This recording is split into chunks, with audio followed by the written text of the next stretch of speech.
Lightning is a natural phenomenon, but in industrial areas, it can become a deadly ignition source.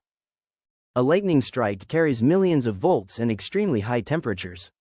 When lightning hits storage tanks, pipelines, or tall structures, ignition can occur instantly. Flammable vapors around tanks are especially vulnerable during thunderstorms. Lightning can also cause electrical surges, leading to sparks inside equipment. Poor earthing and grounding systems significantly increase lightning-related risks. Floating roof tanks are particularly exposed if bonding and grounding are inadequate.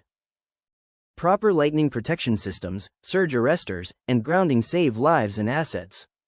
At HSE-RMS, we assess lightning risks to prevent natural events from causing major disasters.